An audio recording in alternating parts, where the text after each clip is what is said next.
तर नमस्कार मित्रांनो, स्वागत आहे माझ्या 5व्या ब्लॉग मध्ये. चारणवाला नखतवनाचे दर्शन केल्यानंतर मला उशीर झाला, 5 वाजले आणि 5 वाजता कोणतीच गाडी भेटली नाही माझ्या गावासाठी. गाडी भेटली नाही म्हणून मी एक मिनी बस मध्ये बसलो आणि फलोदी जिल्ह्याकडे गेलो. त्या बसनं 3 तासानंतर मला फलोदी जिल्ह्यामध्ये सोडलं. आता मला जोधपूर जिल्ह्याची बस हुडकायची होती. मग संध्याकाळी 9 वाजता जोधपूर जिल्ह्याची बस भेटली मला. मग काय बसलो, निघालो. फलोदीहून 9 वाजता निघालो जोधपूर साठी. मग मध्ये आठवलं की माझा आजू सुद्धा मध्ये येते, म्हणून मी रात्री 11 वाजता माझ्या आजूला उतरलो आणि झोपलो. सकाळी उठलो, मग केलो सकाळी आंघोळ आजूळलाच. ही आहे माझं आजूळतं तळ. ह्या वर्षी पाऊस नसल्यामुळे भरलंच नाही तळ. ही आहे माझ्या चलत मामाचा पोरग. ह्याचं भावाचं लग्न आहे म्हणून ह्यानं सगळं साफसफाई करायला घराच्या समोरची. मग काय दिवसभर फिरलो, आजूळला बोंबलत आणि सकाळी लवकर निघालो गावाकडे. आज गावाकडे आत्याच्या मुलीच्या लग्नाचा कार्यक्रम आहे म्हणून लवकर निघालो. आजूळून निघालो की लगेच भावाचा फोन आला. म्हणला मी तुला घ्यायला आलो. तर मामानं मला भावापर्यंत सोडलं. मामानं सोडलं भयापाशी आणि मी आणि भया लगेच निघालो गावाकडे. भाऊ म्हणला भूक लागले म्हणून तालुक्याला थांबलो आणि कचोरी खाल्ला. मग काय कचोरी खाऊन लगेच आलो गावाकडे आम्ही.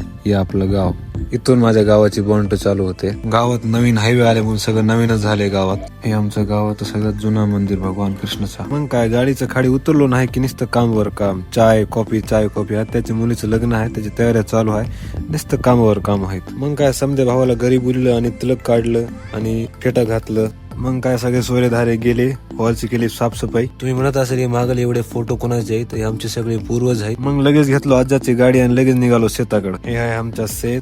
इथं सध्या कापूस आहे, बाजरी आहे, भाजीपाला समजा आहे.